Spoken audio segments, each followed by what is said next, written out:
The afternoon sun hammered down on forward operating base Sentinel like a furnace, turning the Afghan desert into a shimmering haze of heat and dust. Captain Sarah Chen knelt beside the deteriorating sandbag wall, her hands working automatically. Lift, position, tie, stack, repeat. The work was mindless, mechanical, exactly what she needed. Anything to keep the memories at bay. 6 months ago, she'd been leading Nightshade unit on classified operations that would never appear in any official record. Now, she was replacing Sandbags like a fresh recruit on punishment detail. The irony wasn't lost on her. Her tactical vest hung loose on her frame. She'd lost weight since Kandahar province.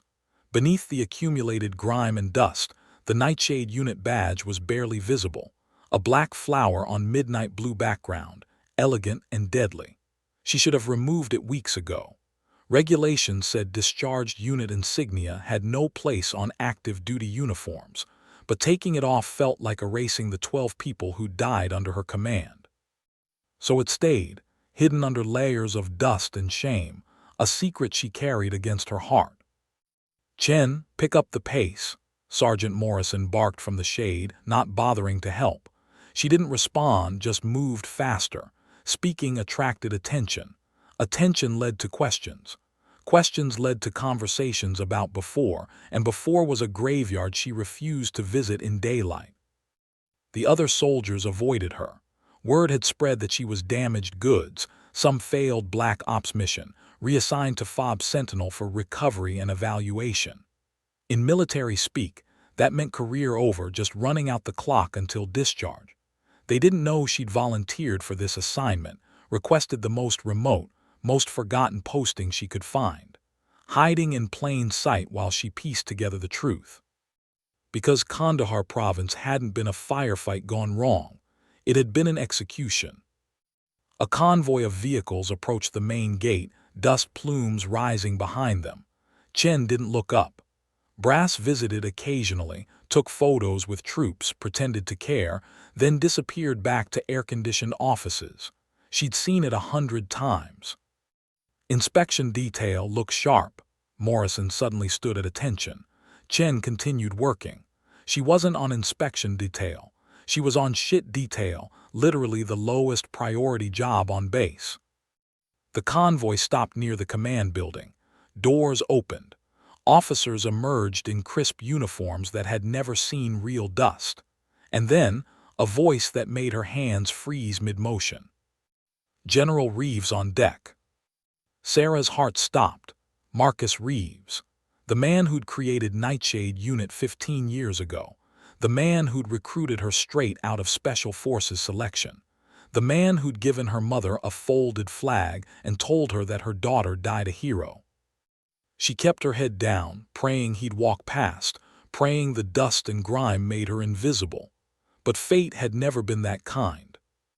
The inspection party moved along the perimeter. Boots crunched on gravel, coming closer. Chen forced her hands to keep working, though they trembled now. 50 feet away. 30. 20. Then the footsteps stopped. Silence stretched like a physical weight. She could feel eyes on her, burning through the dust and anonymity. Slowly, against every instinct screaming at her to run, Sarah looked up. General Marcus Reeves stood 10 feet away, his face frozen in an expression she'd never seen before, shock mixed with something that looked like horror.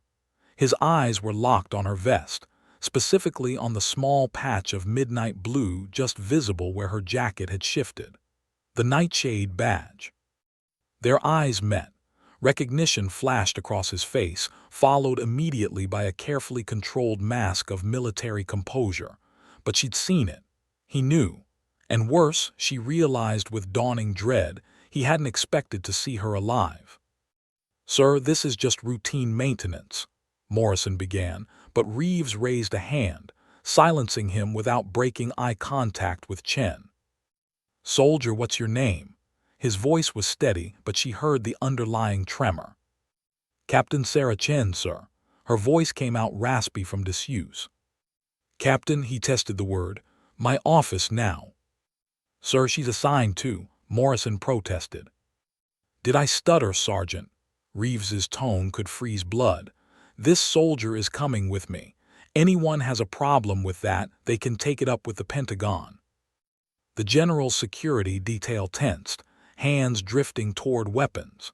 Morrison stepped back, confused but not stupid enough to argue with a two-star general. Reeves turned and walked toward the command building. Chen stood slowly, her legs unsteady. Every eye in the compound was on her now. The invisible soldier suddenly thrust into the spotlight. As she followed the general, her hand instinctively touched the Nightshade badge. She'd spent 6 months hiding, investigating, gathering evidence in silence. Now, in the span of 30 seconds, everything had changed. She didn't know if Marcus Reeves was friend or enemy. Didn't know if he was part of the conspiracy or another victim of it. But she was about to find out. The door to the temporary command office closed behind them with a finality that sounded like a gunshot. Reeves stood with his back to her, shoulders rigid. When he finally turned around, she saw something she'd never expected to see on General Marcus Reeves's face: tears. "I gave your mother a folded flag," he whispered. "I told her you died a hero." Sarah's jaw clenched. "You were supposed to, sir." "Tell me everything." Silence in the temporary command office was suffocating. General Reeves moved to the window, staring out at the compound as if seeing ghosts in the dust. Sarah Chen remained at attention, every muscle coiled tight, waiting for him to speak first. The air conditioning hummed, a luxury that felt obscene after months of sleeping in sweltering tents. "At ease, Captain," Reeves finally said, his voice hollow. "Though I suppose that rank doesn't officially exist anymore, does it? Not for a dead woman." Sarah relaxed fractionally but didn't sit. "Permission to speak freely, sir." "You'd better, because right now I'm wondering if I'm losing my mind or if you're some kind of elaborate illusion." He turned to face her, and she saw the toll the past months had taken on him. New lines creased his face, gray had spread through his hair. "I stood at Arlington. I gave the eulogy. 12 coffins, Chen. 12 flag-draped coffins." "Empty ones, I assume." Her voice was bitter. "Some had remains, enough for DNA confirmation." His eyes narrowed. "How are you alive?" Sarah reached slowly into her vest pocket, watching as his security detail outside tensed. She pulled out a small SD card, holding it up. "Because someone wanted me to ask that exact question." Reeves gestured sharply, and his aide left the room, closing the door. They were alone now. He moved to his desk, pulled out a bottle of whiskey and 2 glasses, unauthorized but present nonetheless. He poured, slid one across to her. "Talk," he commanded. Sarah took the glass but didn't drink. "Kandahar Province, February 18th. You remember the mission brief. Rescue operation. High-value intelligence asset trapped behind enemy lines. Time-sensitive extraction." Reeves recited it from memory. "I signed the authorization myself." "The asset didn't exist, sir." Sarah's words landed like grenades. "We walked into an ambush with military precision. They knew our route, our timing, our call signs. Every detail. Taliban fighters don't coordinate like that. These were professionals. Former military, I'd bet my life on it." Reeves's knuckles whitened around his glass. "Continue." "We took fire from 3 positions simultaneously. RPGs, heavy machine guns, sniper coverage. Rodriguez went down in the first 10 seconds. Martinez tried to pull him back. They both died." Her voice remained steady, clinical, but her hand shook slightly. "Okonkwo called for air support. The codes didn't work. Someone had changed them." "Impossible. Those codes are Pentagon-level secure." "I know." Sarah's eyes bored into his. "That's when I realized we weren't fighting Taliban. We were being eliminated." Reeves downed his whiskey in one gulp, poured another. "Your official after-action report said. Was filed by whoever wanted us dead." She finally sipped her drink, the burn welcome. "I never made it back to base that night, sir. Torres, Park, Okonkwo, and we fought our way to an outlying position. We were pinned down for 6 hours. When the strike team came to verify casualties, we played dead among our friends' bodies. The general's face had gone ashen. 4 survivors, you said. We scattered, survival protocol. Couldn't trust anyone, couldn't contact each other, couldn't surface without knowing who set us up. Sarah pulled out a battered notebook from another pocket. I've spent 6 months following the money, sir. The operation we interrupted wasn't a rescue. We stumbled onto something we weren't supposed to see. What? Reeves leaned forward. 3 weeks before Kandahar, Sergeant Park photographed some crates during a routine patrol. Didn't think much of it, probably black market weapons, but he documented everything like he was trained. She opened the notebook, showing scanned images. American-made Stinger missiles, M4 carbines, even Javelin systems. Serial numbers filed off, but Park's good. He traced 2 of them. Reeves studied the photos, his expression darkening. These serial numbers, they're from authorized military shipments. Shipments reported as destroyed in combat operations, except they weren't destroyed, they were sold to insurgents, who then used them against us. Sarah's voice hardened. Someone's running an arms pipeline, sir, using active combat zones as cover. Nightshade got too close to a weapons transfer point. Who? The word came out like a growl. That's where it gets interesting. Sarah pulled out the SD card again. Tors planted trackers before we scattered, followed the supply chain backward. The contractor isn't some black market operator, it's Axiom Industries. Reeves stood abruptly, his chair scraping back. Axiom has Pentagon contracts worth $18 billion over the next 5 years. I know, I've read every filing. Sarah met his eyes. Their CEO, Richard Kruger, former Delta Force. Their board includes 2 retired generals and a former Deputy Secretary of Defense. And their largest shareholder, she paused, Senator Richard Halstead, chairman of the Armed Services Committee. The general's face went from ashen to red. You're telling me a sitting U.S. senator is selling weapons to insurgents? I'm telling you Nightshade died because we accidentally discovered it. Sarah's voice dropped. And I need to know something, sir, before I show you everything else I've found, before I tell you about the others who survived. What? Are you part of this? The question hung in the air like a blade. Because if you are, I need to know now. I'm tired of running. Reeves looked at her for a long moment, then did something that shocked her. He laughed. A harsh, bitter sound with no humor in it. Captain Chen, if I were part of a conspiracy to eliminate Nightshade, why would I create the unit in the first place?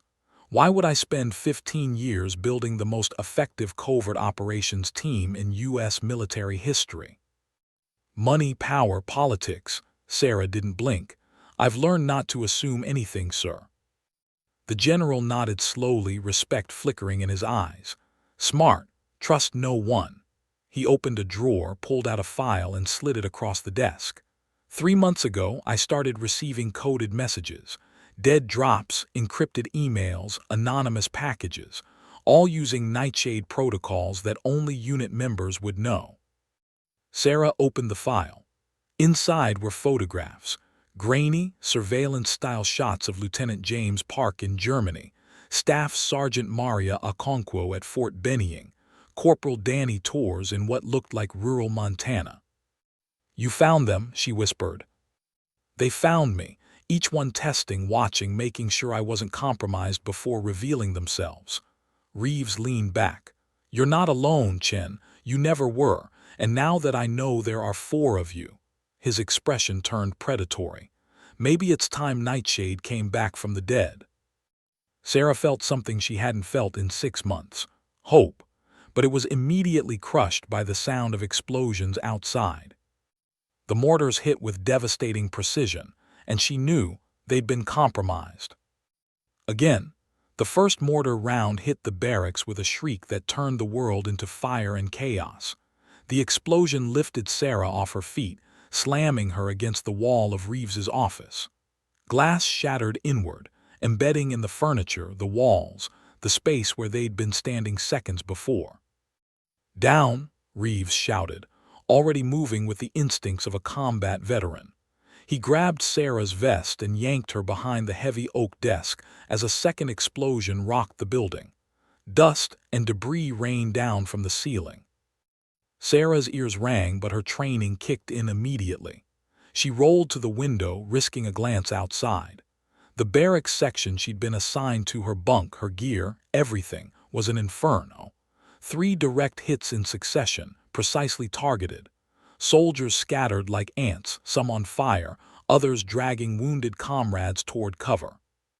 "That's not random harassing fire," she gasped, understanding flooding through her with cold certainty. "They knew exactly where I was sleeping. They're watching the base." Reeves was already on his radio. "Command, this is Reeves.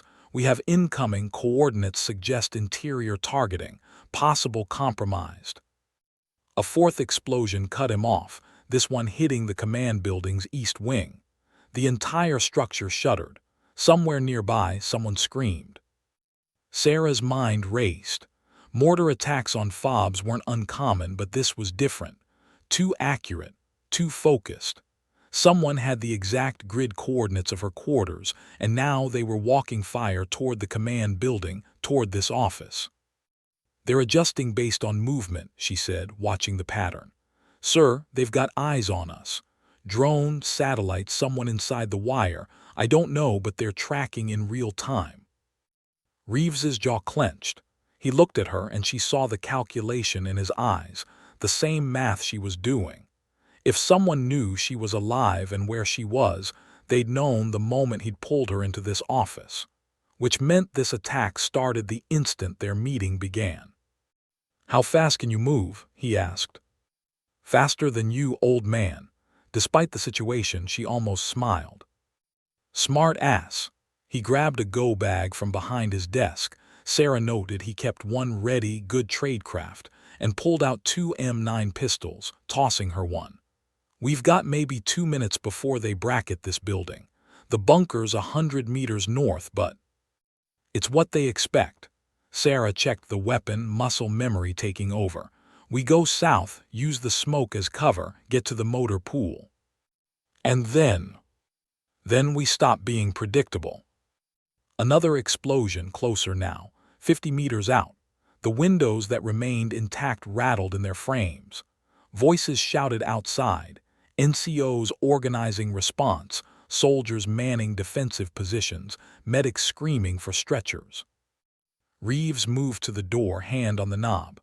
"On 3, stay low, stay close if I go down." "You won't," Sarah interrupted. "Because if you die, I lose the only person with enough authority to help me burn down the people who killed my team." He looked at her surprised, then nodded. 1, 2, 3. They burst into the hallway as the 5th mortar round hit the command building's roof. The ceiling collapsed 20 feet behind them, crushing Reeves's office under tons of concrete and rebar. Sarah didn't look back. They ran through the smoke-filled corridor, boots pounding on linoleum as the building came apart around them. A young lieutenant appeared from a side room, bleeding from a head wound. "General, sir, we need to get you to." "Negative. Maintain defensive posture, get casualties to the aid station." Reeves didn't slow down. "That's an order, Lieutenant." They hit the exit at full speed, emerging into chaos. The base was an anthill kicked over, soldiers running in controlled panic, fire teams establishing perimeter positions, a Bradley fighting vehicle rolling toward the main gate. Smoke obscured everything, the acrid smell of burning fuel and explosives thick in the air. Sarah scanned for threats, spotting the pattern immediately. The mortars had stopped, too soon, not enough time for counter-battery fire to have silenced them, which meant, "They're coming over the wire," she said, grabbing Reeves and pulling him toward a concrete barrier. The mortars were suppression, someone's breaching. As if on cue, gunfire erupted from the eastern perimeter. Not AK-47s or PKM machine guns. These were M4s, American weapons, the distinctive crack of NATO rounds. Voices shouted in English, coordinating movement with military precision. "Contact east, contact east." someone screamed over the radio. Friendlies are wait, they're not friendlies, they're not. The transmission cut off in a burst of static and gunfire. Reeves's face went hard. Private military contractors has to be, axiom. Or whoever else wants Nightshade dead. Sarah pointed toward the motor pool, visible through the smoke. We need wheels, now. They sprinted across open ground, expecting bullets any second. Sarah's training screamed at her, too exposed, too vulnerable, this is how you die. But staying meant certain death. At least running gave them a chance. They made it to the motor pool as explosions erupted behind them, grenades from the sound of it. The breach team was pushing hard, overwhelming the unprepared defenders. Sarah felt a stab of guilt for the soldiers dying to cover an attack meant for her but pushed it down. Survive first, grieve later. Reeves went for a Humvee but Sarah grabbed his arm. Too obvious, they'll be tracking military vehicles. She pointed to a beat-up Toyota Hilux in the corner, the kind civilian contractors used. That, keys. The general didn't argue. He smashed the driver's window with his elbow, reached in, and had it hot-wired in 30 seconds. Sarah vaulted into the passenger seat, her pistol up and ready. Where? Reeves demanded, engine roaring to life. Sarah pulled out her phone, a burner she'd kept hidden for months. She typed a coded message, sent it to 3 different numbers. There's a safe house, 60 clicks northwest, off-grid, not on any official registry. If the others got my signal, they'll meet us there. Reeves gunned the engine. They smashed through a section of fence that had been damaged in the initial bombardment, the Hilux's suspension screaming in protest. Behind them, Fob Sentinel lit up with muzzle flashes and explosions. Tracer rounds arced into the night sky like deadly fireworks. Sarah looked back once, seeing the base she'd hidden in for 6 months becoming a war zone.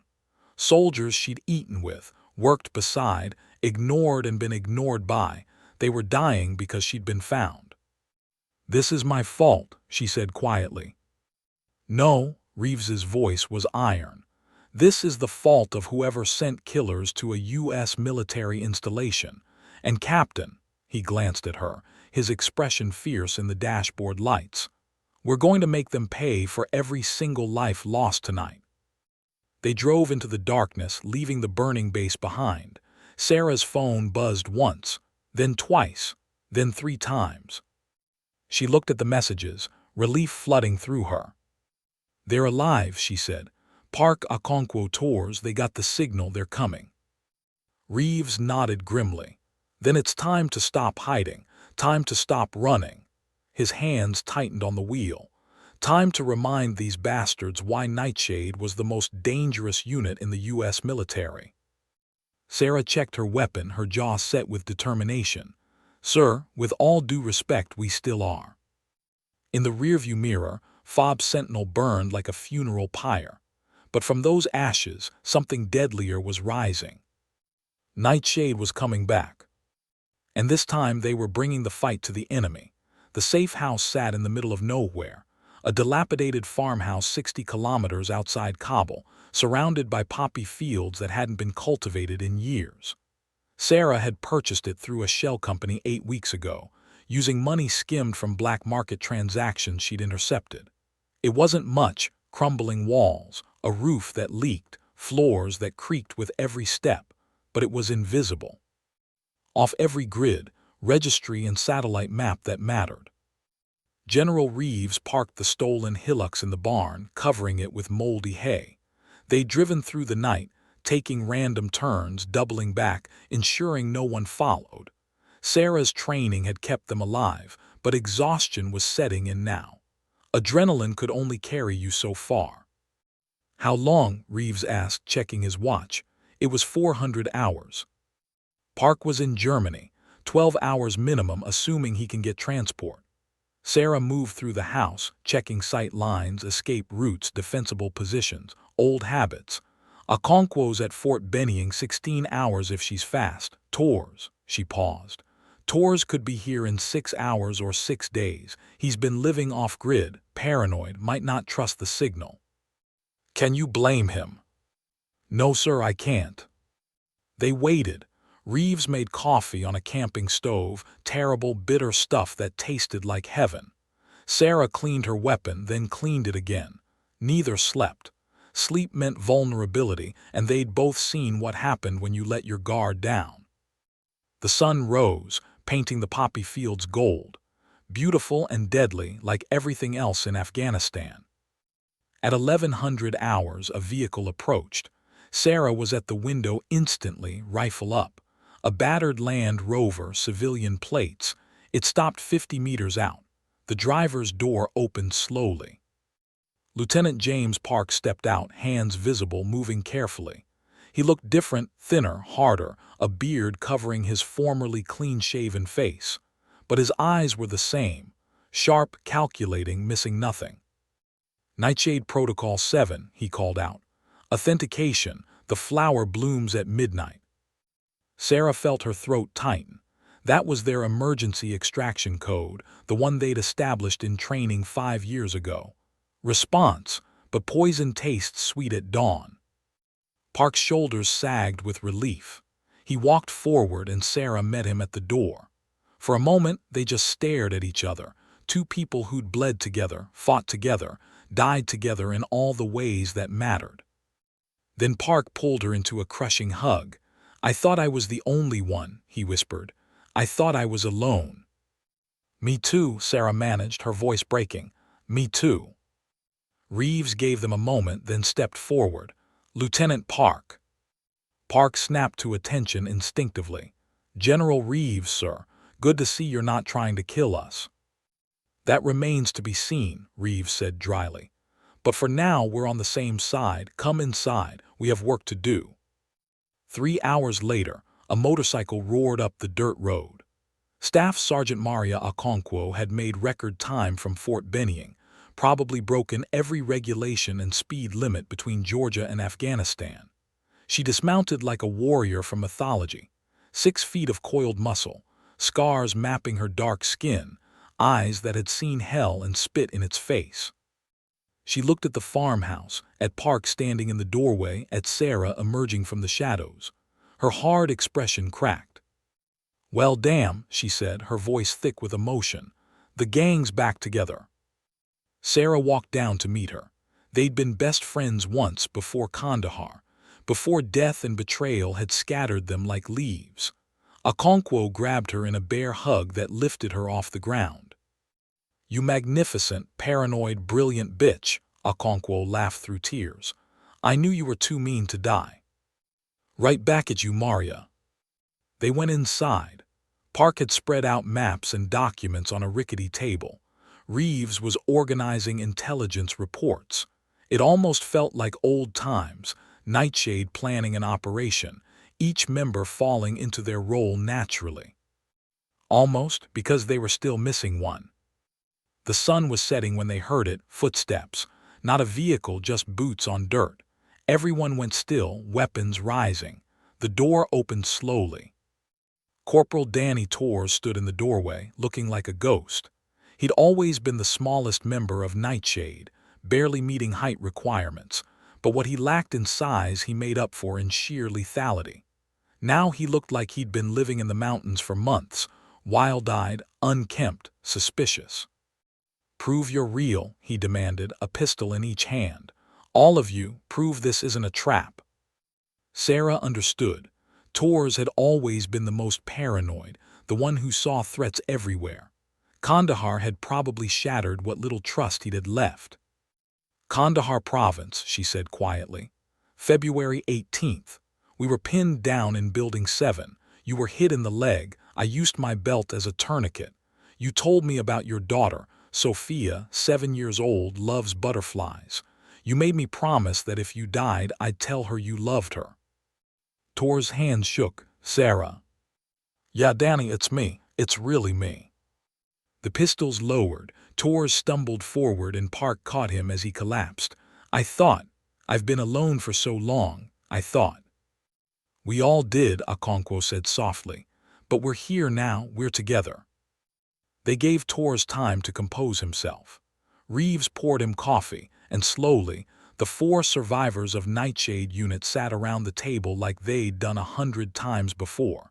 Except now, there were only 4 chairs instead of 13. The ghosts of their fallen teammates hung heavy in the air. "Report," Sarah said, falling into her role as team leader. "What have you found?" Park went first, pulling out a tablet with encrypted files. "I've been tracking Axiom Industries' shipping manifests. They're routing weapons through a network of shell companies, legitimate defense contractors on paper, but the serial numbers don't match. Equipment reported destroyed in combat is showing up in insurgent hands 6 months later." Okonkwo added her findings. "I accessed Fort Bennying's inventory records. 3 shipments of Javelin missiles disappeared last year, officially classified as lost in transit. Unofficially, they were signed for by an Axiom subsidiary." Torres spoke last, his voice rough from disuse. "I planted trackers on Axiom's head of security before I went dark. Richard Kruger, former Delta Force. He's been meeting with someone in the Pentagon. I got photos, timestamps, locations, but I couldn't identify who without surfacing." Reeves leaned forward. "Show me." Torres pulled out a battered phone, scrolled through surveillance photos. Reeves's face darkened with each image. "That's Lieutenant Colonel Morris, my aide." The words hung in the air like a death sentence. "Sir," Sarah said carefully, "how much does Morris know about this safe house, about us being here?" Reeves's expression turned to stone. "Everything. He coordinated the logistics for my trip to Fob Sentinel. He has my itinerary, my contacts." He stood abruptly. "We need to move, now." "Wait," Park said, pointing at his laptop. "There's more. I cross-referenced Axiom's board of directors with congressional voting records on defense appropriations. Senator Richard Halstead has personally approved every major contract Axiom's received in the past 5 years, and he's their largest private shareholder, $30 million in stock. A sitting U.S. senator is profiting from weapons sales to insurgents," Okonkwo said flatly. "And when we stumbled onto their operation, they erased us." "Tried to erase us," Torres corrected, "but we're cockroaches, hard to kill." Sarah looked at each of them, her team, her family, the only people in the world she could trust. "We have pieces, documents, photos, financial records, but it's not enough for prosecution. We need a confession, hard evidence that directly ties Halstead to the weapon sales." "And how do we get that?" Park asked.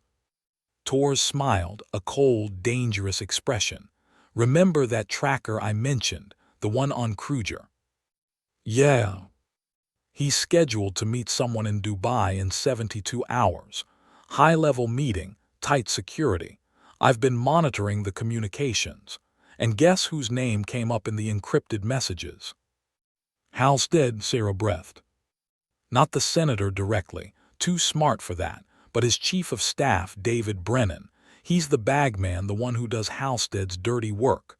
Torres pulled up a satellite image of a Dubai hotel. "The meeting's here. Brennan and Kruger discussing next quarter's operations, if we can record that conversation." "We'd have them," Reeves finished. "But infiltrating a meeting in Dubai with that level of security, that's—" "What we were trained for," Sarah interrupted. "That's exactly what Nightshade does." The 4 of them looked at each other. No orders, no official sanction, no backup. Just 4 soldiers who'd been betrayed, left for dead, and spent 6 months in hell. "We can't do this officially," Reeves warned. "I can't authorize a covert operation on foreign soil based on circumstantial evidence. If you're caught, I can't protect you. The U.S. government will disavow everything." "Sir," Okonkwo said, "with all due respect, we're already dead. Been dead for 6 months. What else can they take from us?" Park nodded. "I'm in." "Hell yes," Torres added. They all looked at Sarah. She was the team leader. The final call was hers. She thought about Rodriguez, Martinez, all the others who died in Kandahar. Thought about 6 months of hiding, running, living in fear. Thought about the people responsible, sitting in air-conditioned offices, profiting from American blood. "We're going to Dubai," she said. "We're going to get that recording, and then we're going to burn these bastards to the ground." Reeves pulled out a satellite phone. "I can't officially help, but unofficially, I know people who can get you equipment, transportation, and intelligence. The rest is up to you." Sarah extended her hand to the center of the table. Park placed his hand on top of hers, then Okonkwo, then Tor's. "Nightshade," Sarah said. "Nightshade," they repeated in unison. The flower that bloomed in darkness, the poison that killed silently, the unit that refused to die. They had 72 hours to plan an impossible mission. And every one of them knew, this time they weren't coming back as ghosts. They were coming back as executioners. Dubai rose from the desert like a mirage of glass and steel, a monument to excess where billion-dollar towers scraped the sky and money flowed like water. Sarah Chen stood on the balcony of a rented apartment in the Marina district, watching the sun set over the Persian Gulf. Somewhere in this city of 8 million people, David Brennan and Richard Kruger were preparing for a meeting that would seal their fate. 72 hours had become 0 hour. Behind her, the team moved with practiced efficiency. Park sat at a laptop array, monitoring every electronic signal within a 2-kilometer radius of the target hotel. Okonkwo methodically checked weapons, suppressed pistols, combat knives, plastic explosives disguised as phone batteries. Tor's assembled micro-surveillance equipment so sophisticated it could pick up a whisper through reinforced concrete. They looked like private military contractors, which was exactly the point. Dubai was full of security personnel, bodyguards, and armed escorts. 4 more would blend in perfectly. "Target just entered the Burj Al Salam," Park announced, watching satellite feeds on his screen. "Brennan's in the presidential suite, 17th floor. Kruger's team is doing security sweeps now." Sarah checked her watch. "Meeting scheduled for 2100 hours. That gives us 3 hours. "Kruger's good," Torres said, not looking up from his equipment. "He trained half of Delta Force's surveillance detection program. He'll have countermeasures, probably electronic jammers, definitely armed Overwatch." "Then we'll have to be better." Sarah turned from the balcony. "Okonkwo, you're on Overwatch, northeast building, sniper position. You see Kruger's counter-sniper." "Already spotted him. Amateur hour. I can neutralize if needed." "Park, your signal's intelligence. I need every electronic device in that suite mapped and tracked. Phone, laptop, tablet, even smart watches. If they sneeze digitally, I want to know." "On it." Torres and I go in as hotel maintenance. We plant the bugs during the pre-meeting window while they're doing final security checks. Chaos and confusion. They'll be focused on external threats, not internal service staff. Torres grinned, "Like old times." "Exactly like old times." Sarah pulled out a schematic of the hotel. 6 entry points, 12 exit routes, 23 security cameras we need to loop or avoid. Escape Plan Alpha takes us through the service elevator to the parking garage. Bravo route is the fire stairs to street level. Charlie is the hard way, rappel from the roof if everything goes to hell, Okonkwo finished. "Let's hope it doesn't come to that." "Hope is not a strategy," Sarah said. "We plan for the worst." Reeves had come through with equipment and intelligence, all delivered through untraceable channels. Sarah still didn't know how he'd managed it, probably burned every favor he had and several he didn't. But they had what they needed: credentials that would pass casual inspection, vehicles with diplomatic plates, and communication devices encrypted with NSA-level security. What they didn't have was backup. No extraction team, no quick reaction force, no one coming to save them if this went sideways. They were alone, operating in a foreign country without sanction or support. Just the way Nightshade had always worked best. At 18:30 hours, Sarah and Torres entered the Burj Al Salam through the service entrance, wearing maintenance uniforms and carrying toolboxes loaded with surveillance equipment. Sarah's heart hammered, but her hands were steady. This was the moment. If Kruger's security had their photos, if facial recognition flagged them, if one thing went wrong, they were compromised. The service entrance guard barely glanced at their forged credentials. Air conditioning unit, 17th floor. Yes, sir, Torres said in perfect Arabic. Emergency repair request. VIP guest complained. The guard waved them through. They took the service elevator up, neither speaking. Sarah's mind ran through contingencies, backup plans, and worst-case scenarios. Torres hummed softly, an old habit that used to drive the team crazy but now felt comforting in its familiarity. The 17th floor was a maze of luxury suites. Kruger's security team had already swept the area. Sarah spotted the telltale signs. Moved furniture, checked vents, electronic sweep marks on the walls.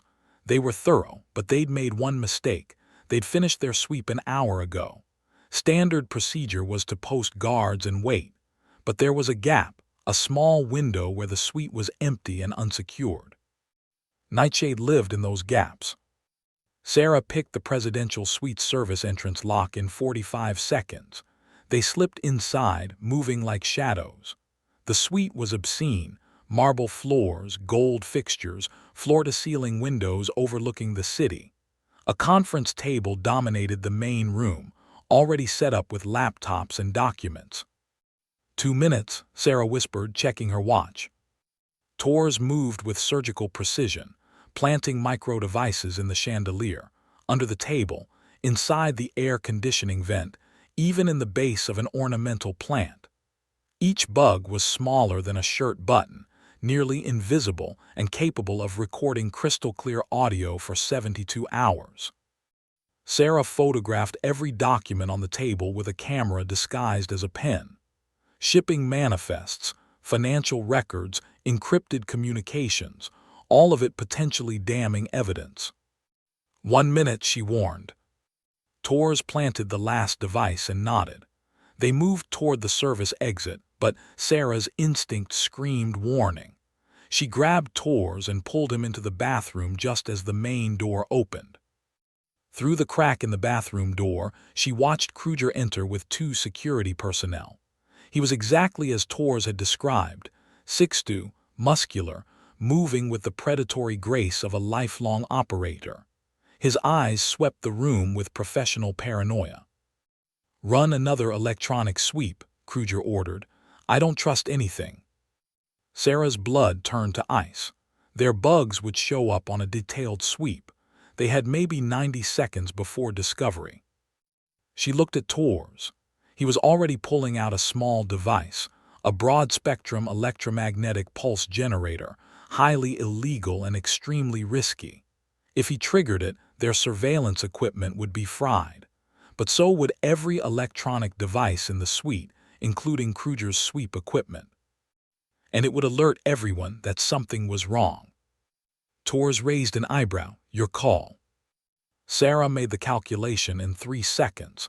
They needed that recording more than they needed covert infiltration. She nodded. Torres triggered the EMP. Every light in the suite went dark. Electronics died with a collective whine. Kruger's team shouted in confusion.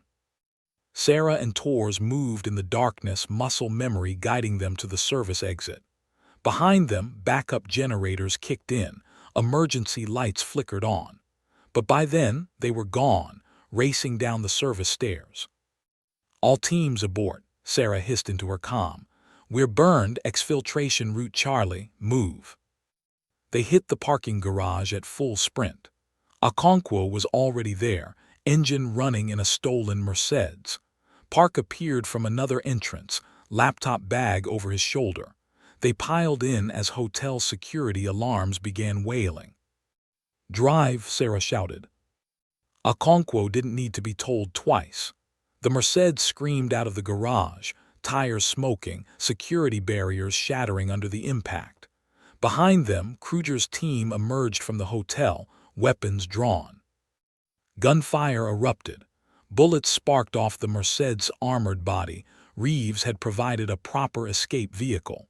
Sarah returned fire through the rear window, forcing Kruger's team to take cover. They rocketed through Dubai's streets, Okonkwo driving like a demon.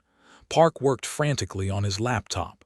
The bugs, the EMP fried them. We got nothing. No, Torres said, pulling out a different device. The bugs in the suite are dead, but I planted one more in Kruger's briefcase when he walked past us. Battery-powered, EMP-shielded. It's still transmitting. Sarah could have kissed him. You beautiful, paranoid genius. They ditched the Mercedes in an industrial area, switched to a waiting van, and drove to a prearranged safe house near the airport. Park set up the receiver, and they waited in tense silence. At exactly 2100 hours, the meeting began. Through Tor's hidden bug, they heard everything. Kruger and Brennan discussing weapons shipments, profit margins, and maintaining operational security. Then Brennan's voice, cold and clinical. The Kandahar solution worked perfectly. Nightshade has been eliminated. Almost, Kruger replied. We're still tracking down loose ends. Senator Halstead is getting nervous. He wants confirmation that all witnesses are dead. They will be. I have teams in position at. Sarah stopped listening. They had it. A direct admission of the Kandahar ambush, explicit references to Senator Halstead, confirmation of everything. But then Kruger's voice changed. Wait, I'm detecting a signal, active transmission. It's coming from my bag. Silence, then. Someone's listening, someone's here. The bug went dead. Sarah looked at her team. They know they'll be coming. Park was already tracking signals. They're mobilizing security teams. Kruger just made a call. He's putting shooters on every exit route from Dubai. Then we don't use exit routes, Okonkwo said. We go hard and loud, fight our way out. Against Kruger's entire security apparatus in a foreign country, Park shook his head. That's suicide. We didn't come here to die quietly, Sarah said. Get me Reeves on the sat phone. We need extraction and we need it now. The call connected. Sarah explained the situation in 30 seconds. Reeves was silent for a long moment. There's a cargo ship leaving Jebel Ali port in 4 hours, he finally said. Captain owes me a favor. Get on that ship and you're in international waters. But Sarah, Kruger will have the port locked down. Then we'll have to unlock it. Sarah looked at her team. Gear up, we're going to war. In a luxury hotel across the city, Richard Kruger listened to the recording of their conversation being played back. His face was stone. Find them, he told his team. Find them and kill them. No survivors this time. Nightshade dies tonight. The hunt was on. The Jebel Ali port sprawled across the coastline like a concrete fortress, one of the largest shipping terminals in the world. Container ships loomed in the darkness, cranes stood like skeletal giants, and security checkpoints dotted every access point. Somewhere in that maze of steel and cargo, a ship waited that could take them to international waters in safety. All they had to do was survive the next 4 hours. Sarah crouched on a rooftop overlooking the port's eastern entrance, watching through night vision binoculars. Kruger's men were everywhere, at least 20 that she could count, probably more hidden in the shadows. They'd locked down the port with military efficiency, checking every vehicle, scanning every face. This is insane, Park muttered beside her. We're 4 people against an army. We've faced worse odds, Sarah replied, though she wasn't sure she believed it. Name one time. Kandahar, the word hung heavy between them. Yeah, and look how that turned out. But Park was already setting up his electronic warfare equipment, fingers flying over keyboards.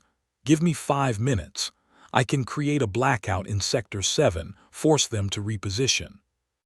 Okonkwo checked her rifle scope, tracking targets. I count 23 hostiles, 8 at the main gate, 6 on roving patrol, 9 in fixed positions. They're professional, probably Axiom contractors. Ex-military, well-trained. But they're not Nightshade, Torres said, assembling a homemade explosive device with practiced ease. They don't know who they're hunting. That's our advantage. Sarah studied the layout, her tactical mind processing angles and possibilities. The cargo ship, the Maersk Denver, was docked at berth 42, 600 meters from their position. 600 meters of open killing ground, with shooters at every vantage point. "We can't sneak through," she said. "Kruger's too smart. He'll have thermal imaging, motion sensors, probably drones overhead." "So we don't sneak," Okonkwo suggested. "We create chaos, make them chase ghosts while we slip through the confusion." "Divide and conquer." Sarah nodded slowly, a plan forming. "Park, you trigger the blackout and start spoofing radio communications. Make them think we're hitting the western gate. Tors, you plant your surprises along the northern route, nothing lethal, just enough to keep them busy. Okonkwo, your overwatch. Anyone gets a clear shot at us, you make them regret it." "And you?" Tors asked. "I'm going to have a conversation with Kruger." Sarah pulled out the sat phone Reeves had provided. Time to make him an offer he'll refuse. She dialed the number Park had extracted from Kruger's communications. It rang twice before a familiar voice answered. "I was wondering when you'd call, Captain Chen." Kruger sounded almost amused. "You're persistent, I respect that." "Respect won't save you when this all goes public." "You mean the recording, already scrubbed and deleted? By morning the only evidence will be your corpses." His voice hardened. "You should have stayed dead, would have been easier for everyone." "Including Senator Halstead. Tell me, does he know you're about to start a firefight at an international port, the kind that makes headlines?" Silent, Sarah had touched a nerve. "You're bluffing," Kruger said. "You go loud, Dubai police respond, you get arrested or killed. Either way you lose." "Maybe, or maybe we've already uploaded everything to a dozen news outlets with instructions to publish if we don't check in." Sarah was bluffing, but her voice never wavered. "You know what happens when a U.S. senator gets caught selling weapons to insurgents. It's not just him who goes down. Everyone connected to Axiom Industries, every contract, every executive, including you.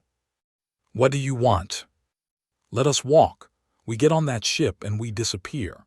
You go back to Halstead, tell him Nightshade is dead, and everyone sleeps better at night." Kruger laughed, a harsh, bitter sound. "You think I'm stupid? You walk and you come back with federal agents.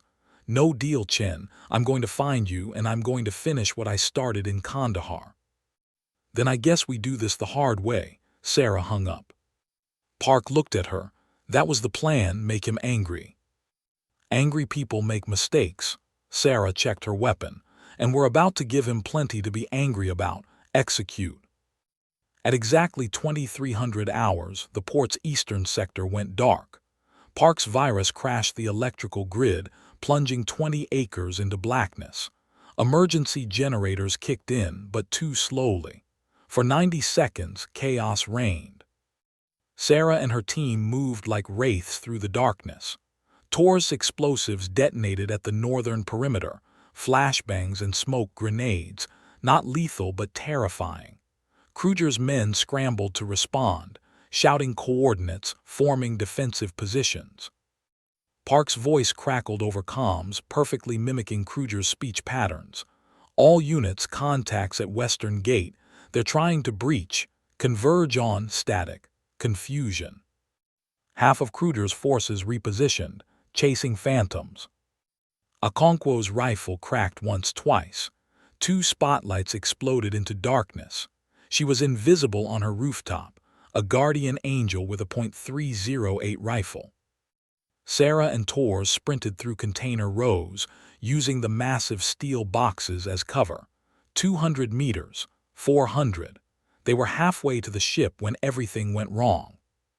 Floodlights blazed to life, bathing the port in harsh white light. Kruger's voice boomed over loudspeakers. "Motion sensors, Sector 12. They're heading for berth 42." The trap had been reversed. Kruger had anticipated their move. Gunfire erupted from 3 positions simultaneously. Bullets sparked off containers, ricocheted off concrete. Sarah dove behind a forklift, Tors right behind her. They were pinned down, 600 meters from the ship and completely exposed. "Okonkwo, we need suppression," Sarah shouted into her comm. Working on it, the rifle cracked rhythmically. Men screamed, took cover, but there were too many. Park's panicked voice.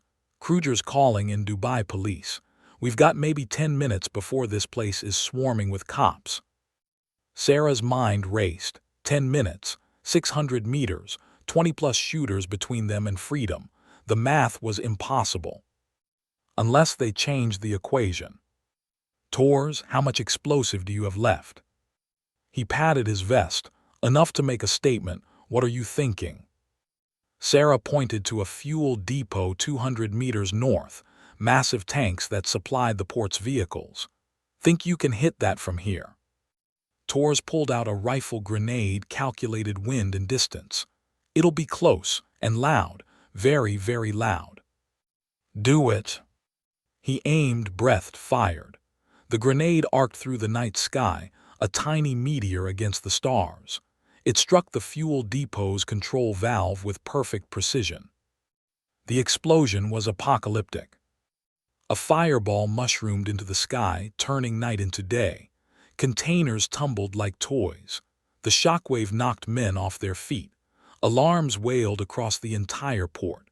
And most importantly, every eye turned toward the inferno. "Run!" Sarah screamed. They sprinted through the chaos, using the confusion as cover. Kruger's men were scrambling, torn between pursuing Nightshade and containing the massive fire. Sirens wailed in the distance. Fire trucks, police, emergency response.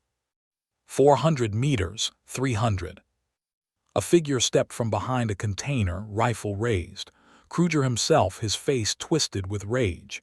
"End of the line, Chen." Sarah's weapon was empty. Tors was 10 feet away, too far. This was it, the final confrontation, the moment she'd been dreading and anticipating for 6 months. Then a rifle shot cracked from the darkness. Kruger staggered, blood blooming on his shoulder.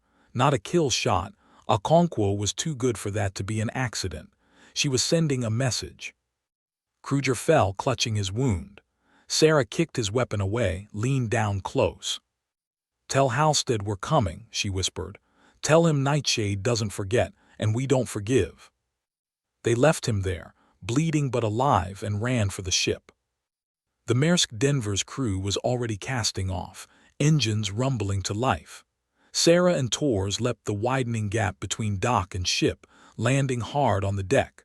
Park followed, then Okonkwo, carrying her rifle case. Behind them, Dubai burned. Police vehicles converged on the port, lights flashing like a red and blue galaxy. Kruger's men scattered, not willing to face arrest. As the ship pulled into open water, Sarah collapsed against a shipping container, her body finally admitting the exhaustion, the fear, the impossible stress of the last 4 hours. "We made it," Park said, sounding shocked. "We actually made it." "Did we get the recording?" Sarah asked. Tors held up a small SD card, grinning. Every word, crystal clear. Brennan admitting to Kandahar, mentioning Halstead by name, discussing weapons transfers. Everything we need. Okonkwo joined them, her rifle finally slung. "So what now? We sailed to international waters, then what? We're still wanted, still hunted." Sarah looked at the receding coastline of Dubai, then at her team, battered, exhausted, but alive. They'd survived Kandahar, survived 6 months of hiding, survived an impossible mission against overwhelming odds. "Now," she said, "we go home. We take this recording to someone who can't be bought or scared, and we finish this." "Who?" Park asked. "Who can we trust with this?" Sarah pulled out the sat phone and dialed. General Reeves answered immediately. "We're clear," she reported, "and we have everything. Audio confession, documents, the works." "Good," Reeves's voice was steel. "Because I've been making calls. Found some allies, senators, DOJ officials, FBI agents who aren't on Halstead's payroll. They're ready to move, but they need ironclad evidence. We'll have it to you in 72 hours. "Chen," Reeves paused. There's something you should know. Kruger survived Dubai, and he's already back in the States. Halstead's getting desperate, which makes him dangerous. They're going to make one more play to eliminate you before you can testify. Sarah looked at her team. They'd heard every word through the open comm line. None of them looked surprised. They'd always known it would come to this. A final confrontation, winner take all. Let them come, Sarah said. We're done running, it's time to end this. The Maersk Denver sailed into international waters, carrying 4 ghosts who refused to stay dead. Behind them, they left chaos and fire. Ahead, waiting in the darkness, was the final battle.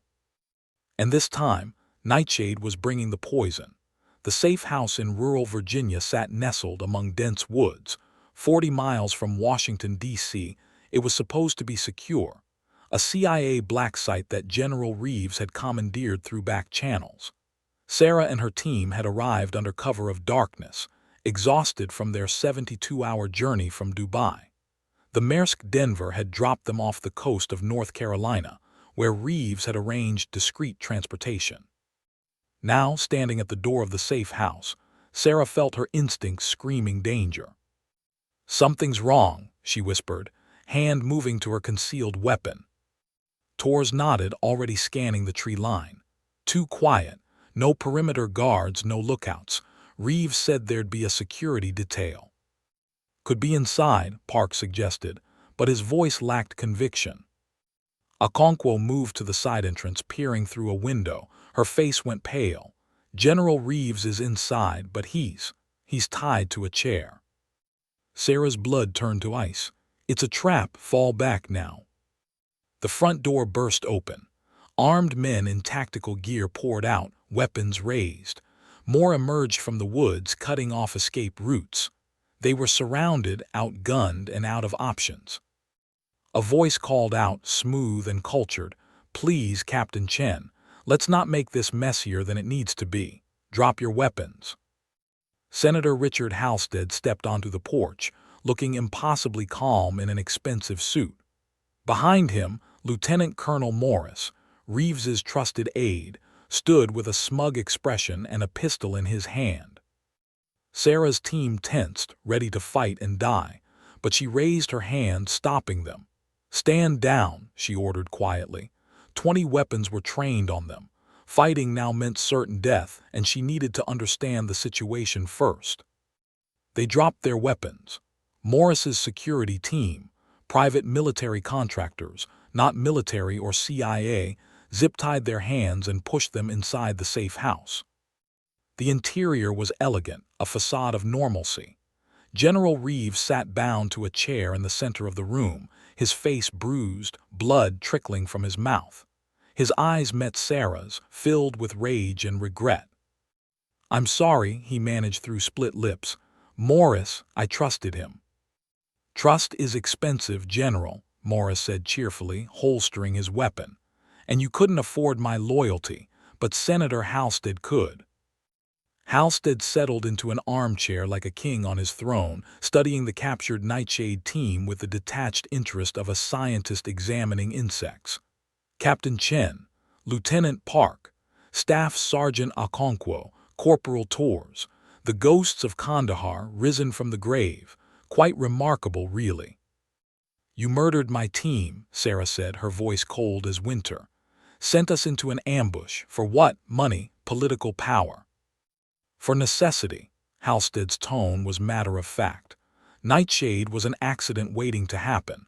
Elite operators with no oversight, conducting operations that could embarrass important people. When you stumbled onto the Axiom weapons shipment, you became a liability. The decision to eliminate you was pragmatic. 12 people died, Okonkwo snarled. Good soldiers, Americans. You betrayed your own people for profit. "I serve a higher purpose than individual lives." Halstead leaned forward. "Defense contracts fund jobs, fund the economy, fund America's military superiority. Axiom Industries is essential to national security. If some weapons get diverted to maintain profitable conflicts, well, that's the cost of doing business." That's treason, Park spat. That's politics, Halstead smiled. Now let's discuss your situation. You're in an interesting position, alive when you should be dead, in possession of evidence that could be inconvenient. I'm prepared to offer you something reasonable. He gestured and Morris produced a briefcase, opening it to reveal stacks of cash and documents. $5 million each. New identities, clean backgrounds, relocation anywhere in the world. All you have to do is disappear. Permanently. No testimony, no evidence, no heroic last stands. And if we refuse, Sarah asked, then you become traitors. Morris walked around them slowly, enjoying his moment. We have fabricated evidence showing Nightshade faked their deaths to sell classified intelligence to foreign powers. Communications with Russian agents, bank accounts in the Cayman Islands, the works. Very convincing. You'll be hunted by every intelligence agency on the planet. Halstead continued, your families will be investigated, your friends questioned, your reputations destroyed. You'll die not as heroes but as traitors to your country. Is that really how you want your story to end? The cage was perfect. Take the money and betray everything they believed in, or refuse and be destroyed with no chance to expose the truth. Sarah looked at her team. Park's jaw was clenched, fury radiating from him. Okonkwo's eyes burned with barely contained violence. Torres looked calm, but Sarah knew that expression. He was calculating, planning, waiting for an opening. How long do we have to decide? Sarah asked. You have until I finish this glass of scotch. Halstead poured himself a drink from the safe house bar, supremely confident. Choose wisely, Captain. It's the last choice you'll ever make. Sarah met Reeves's eyes. The general gave an almost imperceptible shake of his head, then glanced toward Torres. Sarah followed his gaze and understood. Torres was holding something small in his bound hands, hidden from their captor's view. A remote trigger. Then Torres spoke, his voice carrying across the room with unexpected calm. Senator, before you finish that drink, there's something you should know. What's that, Corporal? I've been streaming this entire conversation. Torres smiled, a cold, deadly expression. Video and audio, encrypted, uploaded in real time to secure servers in 17 different countries. Your confession, your threats, everything. Halstead's glass stopped halfway to his lips. You're bluffing. Am I? Torres tilted his head. Check your phone, Senator, the one in your jacket pocket. I sent you a link. Morris lunged for Torres, but Halstead raised a hand, stopping him. With trembling fingers, the senator pulled out his phone. His face went from tan to white as he watched himself on screen, making his offer, admitting to Nightshade's execution, discussing fabricated evidence. The feed goes live in 6 hours, Torres continued. Automatically to CNN, Washington Post, New York Times, Al Jazeera, BBC, and about 30 other outlets, plus every major social media platform, unless I input a cancellation code every hour. Which he won't be able to do if he's dead, Park added helpfully. Halstead's composure finally cracked. You can't. Morris, find that transmission, shut it down. Morris was already on his radio barking orders. Get our tech team here now. I want every signal jammed, every server traced. Too late, Torres said. It's not broadcasting from here. It's coming from a satellite uplink I activated before we even entered the country. You'd need NSA-level resources to track and stop it, and even if you had them, you'd never find it in 6 hours. Halstead stood abruptly, his scotch glass shattering on the floor. You're destroying national security. Those contracts are worth. We don't care what they're worth, Sarah interrupted. We care about the 12 people you murdered, the soldiers still dying because you keep selling weapons to their enemies, the oath you swore and broke for money. The senator's mask slipped completely. Rage twisted his features into something ugly. Morris, kill them. Kill all of them, now. We'll claim they attacked us, make it self-defense. And confirm everything on that recording, Morris shook his head. "Sir, we need to think this through." "I said kill them," Halstead screamed. The room erupted into chaos. Reeves, having worked his bonds loose during the distraction, exploded from his chair and head-butted Morris. The lieutenant colonel staggered, his nose breaking with an audible crack. Torres triggered his remote.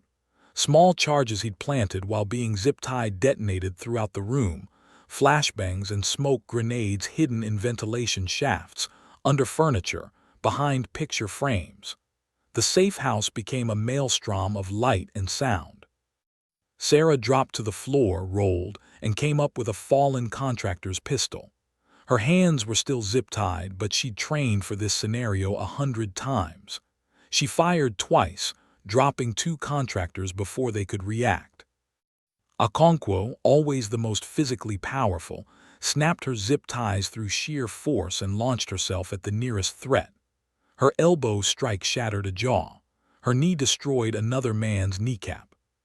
Park grabbed a tactical knife from a disoriented contractor and freed his hands, then moved to help Reeves, who was grappling with Morris. The senator tried to run. Sarah intercepted him at the door, pistol pressed against his spine. On the ground, now. Halstead collapsed, all pretense of dignity gone. "Please, please don't kill me." "We're not murderers, Senator." Sarah's voice was ice. "We're soldiers, and you're under arrest." The firefight lasted less than 30 seconds. When the smoke cleared, Halstead's contractors were either unconscious, wounded, or fled. Morris lay on the floor, Reeves's knee on his back, hands being secured with his own zip ties. Outside, sirens wailed. Multiple vehicles approached fast. "Torres, please tell me that's our backup and not more of Halstead's people," Park said, checking his stolen weapon. "FBI," Torres confirmed, looking at his phone. "General Reeves had a contingency. He sent the GPS coordinates to federal agents before we even arrived. They've been listening to everything through his phone." The doors burst open. Federal agents in tactical gear flooded in, weapons drawn, shouting commands. But they weren't aiming at Nightshade. They were securing Halstead and Morris. A woman in a dark suit stepped through the chaos, holding up FBI credentials. "Special Agent Rebecca Marsh. Senator Halstead, Lieutenant Colonel Morris, you're both under arrest for conspiracy to commit murder, arms trafficking, and about 17 other federal charges I'm going to enjoy listing." Halstead's face crumbled. "You can't. I have immunity, congressional privilege." "Doesn't cover treason, Senator." Agent Marsh smiled coldly. "And thanks to your recorded confession, we have enough to arrest every executive at Axiom Industries, plus several of your co-conspirators in Congress and the Pentagon." As agents led Halstead and Morris away in handcuffs, Sarah finally allowed herself to breathe. Reeves stood beside her, wiping blood from his mouth. "You knew," she said. "You knew Morris betrayed you." "Suspected, confirmed when he insisted on setting up this location personally." Reeves looked at Torres. "Though I didn't know about the live stream. That was brilliant." Torres grinned. "Actually, I was bluffing. I recorded everything, but it wasn't streaming. Couldn't get a satellite uplink strong enough, but they didn't know that." The team stared at him for a moment, then burst into exhausted laughter. The kind that comes after survival, after victory, after 6 months of hell finally ending. Agent Marsh approached with a phone. "General Reeves, the Attorney General wants to speak with you. And Captain Chen, the director of the FBI, would like to meet your team. Seems you've just handed us the biggest corruption case in decades." Sarah looked at her team, battered, exhausted, but alive. They'd survived betrayal, survived combat, survived impossible odds. "It's over," Okonkwo said quietly. "It's finally over." "No," Sarah corrected, looking at the flashing lights outside, the agents securing evidence, the beginning of justice. "It's just beginning." The nightshade flower was blooming at last. And its poison would reach everyone who tried to bury the truth. 3 months later, Sarah Chen stood in the Pentagon's Hall of Heroes. sunlight streaming through tall windows onto polished marble floors. Her dress uniform felt foreign after so long in tactical gear and civilian clothes. Stiff, formal, weighted with ribbons and medals that told a story of sacrifice most people would never understand. Outside, the world had changed. Senator Richard Halstead sat in a federal detention facility awaiting trial on 43 counts ranging from arms trafficking to conspiracy to commit murder. Lieutenant Colonel Morris had already pled guilty in exchange for testimony. 17 co-conspirators, defense contractors, Pentagon officials, even 2 congressmen, faced similar charges. Axiom Industries had declared bankruptcy, its assets frozen, its executives under investigation. The scandal had dominated headlines for weeks: congressional hearings, DOJ press conferences, international condemnation. But through it all, Nightshade had remained in the shadows, their names redacted from official reports, their testimony given behind closed doors. Until today. Nervous, Lieutenant Park stood beside her, also in dress uniform. His injuries from Dubai had healed, leaving only a small scar on his shoulder hidden beneath his jacket. Terrified, Sarah admitted. I'm better at sneaking through enemy territory than standing at attention. You and me both. Staff Sergeant Okonkwo adjusted her uniform cap, uncomfortable with the formality. Never thought I'd be back here. Thought I'd spend the rest of my life teaching drill sergeants how to yell louder. Corporal Torres was uncharacteristically quiet, staring at the portraits of Medal of Honor recipients lining the walls. Rodriguez should be here, he said softly. Martinez, Johnson, all of them. They died in that ambush. We're only here because of luck. Not luck. General Reeves appeared behind them, now wearing 3 stars. His promotion had come through after his role in exposing the conspiracy. Skill, determination, and refusal to let their sacrifice be meaningless. You honored their memory by seeking justice. The doors to the ceremonial chamber opened. An aide gestured them forward. They entered to find a small gathering, not the public spectacle Sarah had feared, but an intimate ceremony. Defense Secretary Williams stood at a podium. Several Joint Chiefs were present: FBI Director Morrison, Attorney General Hayes, and in the front row families: Tor's daughter Sophia, now 8, wearing a butterfly pin; Park's parents who'd flown in from California; Okonkwo's sister; and Sarah's mother, whom she hadn't seen since the funeral where she'd been declared dead. Their eyes met. Her mother's face was streaked with tears, joy, relief, grief, and anger all mixed together.